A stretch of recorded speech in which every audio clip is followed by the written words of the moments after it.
আমি বললাম ভাই দেখেন এখনও বহুত খেলা বাকি আছে, আপনাদের এই বিচার করবে না যে ও ঘুষ খাইয়েই মরবে? তুই চুরি করার জন্য, জাস্ট চুরি করার জন্য এমপি হয়েছিস? তাহলে 29.5 মিনিট জিয়াউর রহমানরে গালাগালি করে উনি। আসসালামু আলাইকুম। আমাদের অনেক শুভাকাঙ্ক্ষী, তাদের অনেকের ফোন পেয়েছি কালকে থেকে এখন পর্যন্ত, অনেকে টেক্সট করেছেন, অনেকের ফোন ধরেছি, অনেকের ফোন ধরি নাই। মানসিকভাবে তো একটু নিশ্চিত বিধ্বস্ত অবস্থাতে আছে, অস্বীকার করার কিছু নাই।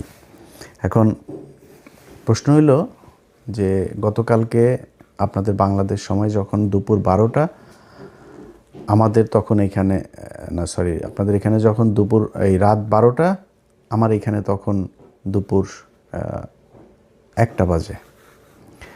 তো আমার 1টায় আপনার 12টা বাজে, আমি রাত আপনাদের দুপুর 12টায় সম্ভবত কাছাকাছি একটা সময় সব শেষ আপনার করেছিলাম, লাইভ করেছিলাম।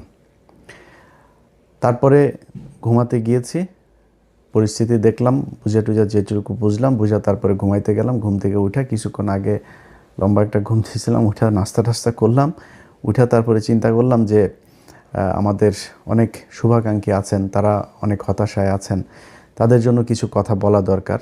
সেই সাথে যারা অনেক খুশি, যারা অনেক ধরনের মজার ট্রল করছে, তারপরে মজাক নিচ্ছে আর কি, তো এরকম কিছু লোকজন আছে, তাদের ব্যাপারে কিছু কথা বলার জন্যই আসলে আসা।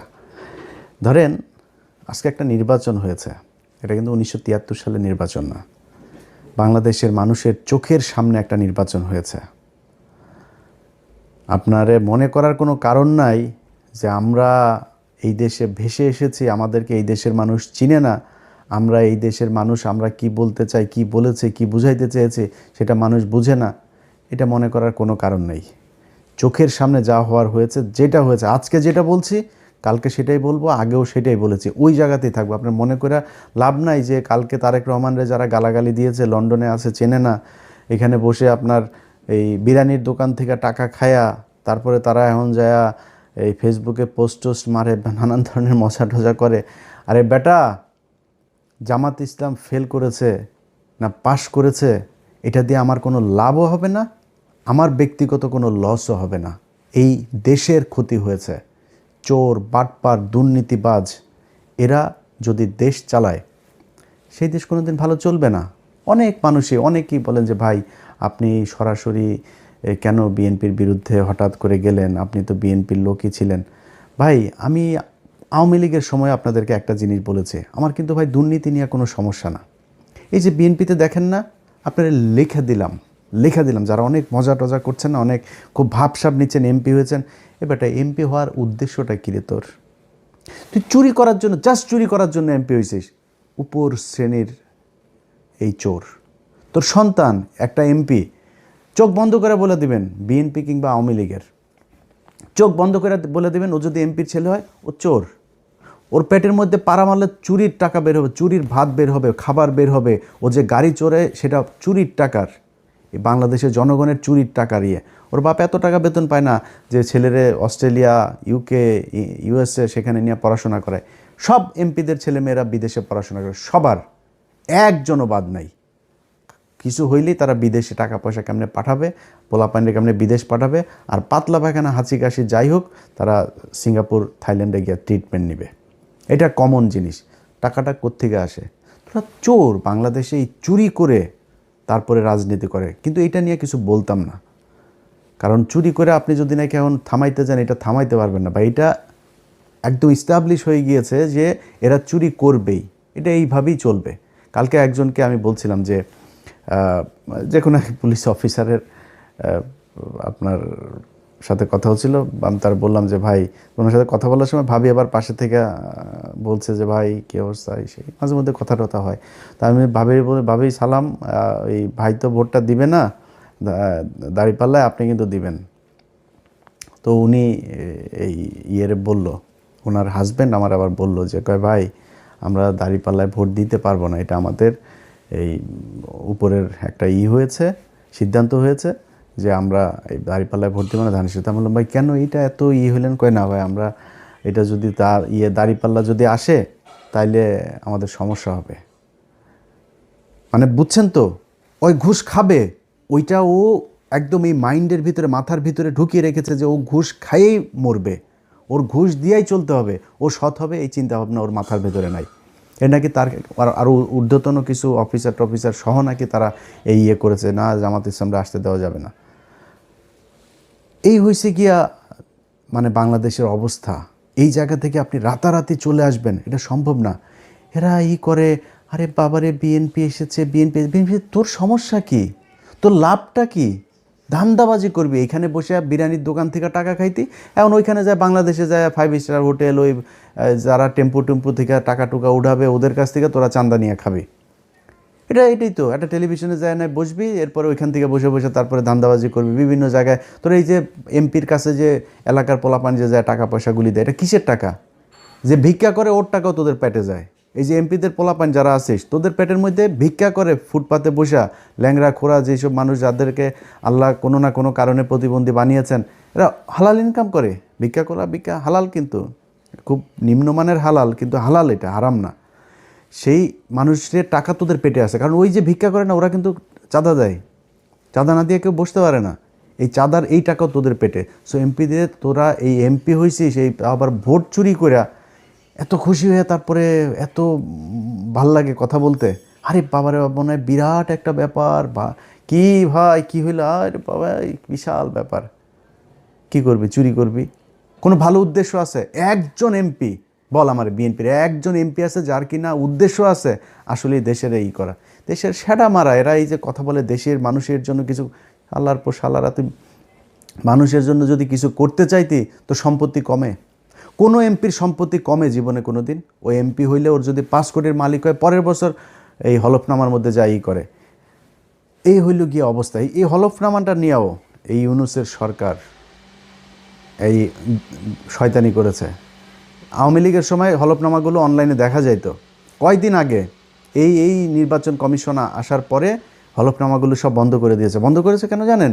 2018 সালে এইবারের অনেক বিএনপির প্রার্থীদের হলফনামা ওইখানে ছিল। ওই সম্পত্তির হিসাব এই 1.5 বছরে তো মিলবে না, এই 1.5 বছরে তো এক একজন আঙুল ফুলে কলা গাছ হয়েছে, এগুলো তো মিলবে না। তো না মিললে কি হবে? না মিললে তাইলে দেখে ফেলবে, বুঝে ফেলবে, ইচ্ছা করে খুব উদ্দেশ্যপ্রণোদিতভাবে সেই ইয়েটা ওইখান থেকে সরানো হয়েছে, হলফনামাটা। রেজাল্টটার আমি যখন কিনা 12টা পর্যন্ত আপনাদের করলাম, ঘুমাইলাম, তখন পর্যন্ত আপনাদেরকে আমি সবশেষ লাইভে বলেছিলাম যে প্রথমে চারিদিক থেকে দাঁড়িপাল্লা রেজাল্ট আসা শুরু করেছে। আমার 2-1 ফোন করেছে মানে মজা করার জন্য, ভাই টিকিট করেন, দেশে আসতে হবে, এই সেই। আমি বললাম, ভাই দেখেন এখনও বহুত খেলা বাকি আছে এখানে, এত ইজি না জিনিসটা, এখনও ন্যাশনাল ইন্টারন্যাশনাল ডিপ স্টেট, তারপরে হইল গিয়া উত্তর পাড়াটারা যা আছে সব মিলে তারপরে বহুত হিসাব আছে। তখন নির্বাচন কমিশনের যে অ্যাপসটা আছে সেখানে দেখাইলো সব শেষ, ওরা দেখিয়েছে দাঁড়িপাল্লা 17 আর ধানের শীষ 12। প্রথমে কিন্তু 5টা না 6টা সব দাঁড়িপাল্লা, এরপরে সব শেষ এসে দাঁড়াইলো হইলো আপনার দাঁড়িপাল্লা হইলো এই 17 আর ওরা 12। হঠাৎ করে অ্যাপসটা বন্ধ হয়ে গেল, ওইখানে আর কোনো কিছু দেখায় না, কিচ্ছু দেখা যায় না। আমি আপনাদেরকে এখনও দেখাই, সেখানে আপনারা যদি যান, আপনারা নিশ্চয়ই অনেকেই এখানে এই অ্যাপসটার ব্যাপারে আপনাদের জানা আছে। এই যে দেখেন রেজাল্ট শেষ হয়ে গিয়েছে, প্রধানমন্ত্রী বসা যাবে কিছুক্ষণের মধ্যে, সেই দেশে এখন পর্যন্ত নির্বাচন কমিশনের এইটা। এই চোরের বাচ্চাদের সাথে আমার সমস্যাটা কেন হয়েছে সেটা এই দেশের মানুষ হারে হারে টের পাবে। এই চোরের বাচ্চারা আসার পর থেকে, শুরু থেকে এরা জাউরামি শুরু করেছে। ইন্টারন্যাশনাল জাউরা একটা নিয়ে বসাইছে ওইখানে, ন্যাশনাল জাউরাদের পাশাপাশি ইন্টারন্যাশনাল জাউরাও সেখানে বসেছে। সেই জাউরারা বসে তারপরে কি করলো, যারা ওদেরকে বসাইলো ওদের নাম দিল মব নাম দিয়া তারপরে করলো কি, ওদের দায় মুক্তি দিল। শুয়োরের বাচ্চা, দায় মুক্তি, শেখ হাসিনারে খেদাইছে, এটার দায় মুক্তি। এটা কি অপরাধ করছে যে ওর দায় মুক্তি দিব? হিটলারের দেশে দায় মুক্তি দেওয়া হয়েছিল, মুসলিনের দেশে দায় মুক্তি দেওয়া হয়েছিল, কয়দিন আগে সিরিয়াতে হয়েছে, দায় মুক্তি দেওয়া হয়েছে। জীবনে কোনোদিন কোনো বিপ্লবে দায় মুক্তি দেওয়া হয়? দায় মুক্তি দিলে কি হয় এটা বাংলাদেশেই উদাহরণ আছে। জিয়াউর রহমান ইনডেমনিটি দিয়ে গিয়েছিলেন, এই আপনার ইনডেমনিটিটা যদিও মুস্তাকের সময় দেওয়া হয়েছিল, সে এক্সটেন্ড করেছিল, সে ওটারে উজ্জ্ব করে নাই, কিন্তু ইনডেমনিটি দেওয়া হয়েছিল যে 15ই আগস্টে এটা নিয়ে কোনো বিচার করা যাবে নাই, সেই বিচার হয় নাই। আজকে যে দায় মুক্তি দেওয়া হয়েছে, এই দায় মুক্তি দিয়ে ইউনূস প্রমাণ করে গিয়েছে যে এরা অপরাধ করেছে, এই অপরাধের বিচার করা যাবে না।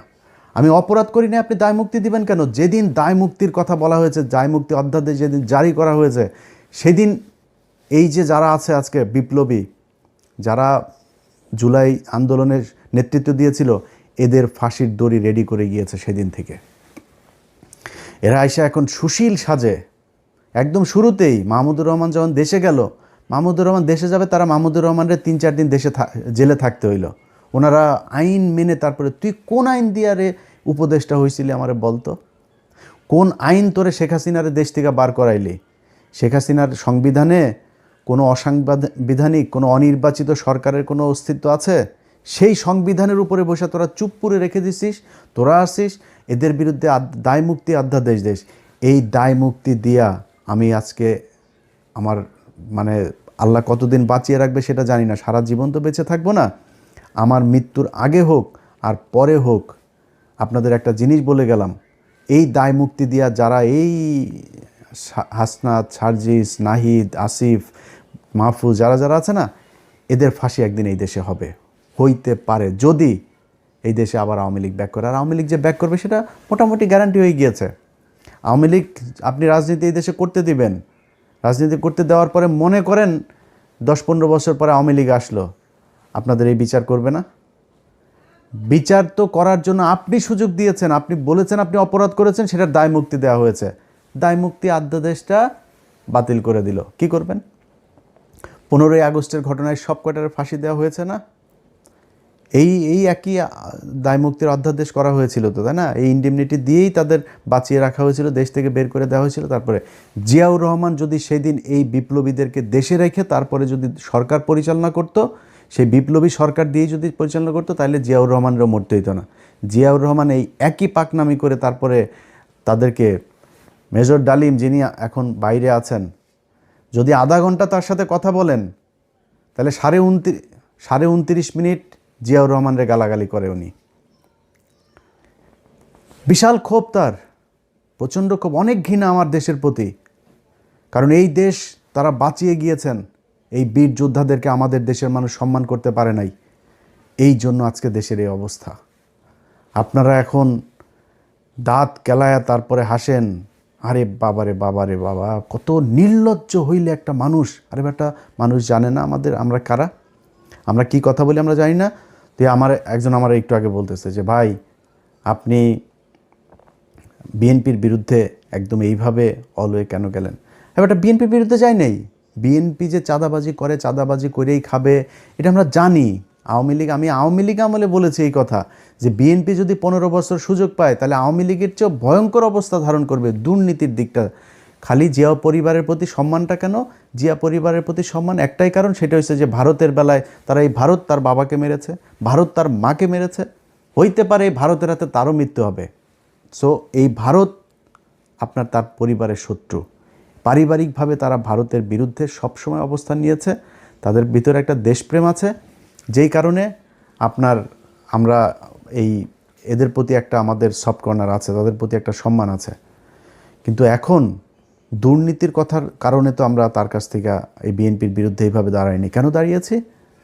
তিনি হঠাৎ করে এসে এখন বলছেন শেখ হাসিনার পরিবারের লোকজন চাইলে রাজনীতিতে ফিরবে। তারপরে আপনার হইলে আওয়ামী লীগ নাকি ওনাদের ভাই ভাই, নির্বাচিত হইলে সব মামলা তুলে নেবেন। আওয়ামী লীগের লোকজনের প্রতি কোনো ক্ষোভ নাই, তাদের কোনো কিছুই হবে না। তো সেটা যদি হয়, এখন হয়েছে, এখন সেটা হয়তো হবে। তো তাহলে তো এটা আমাদের সমস্যা। আমরা তো এই আওয়ামী লীগ আর ইন্ডিয়ার জন্যই তো আমরা এত কিছু করেছি।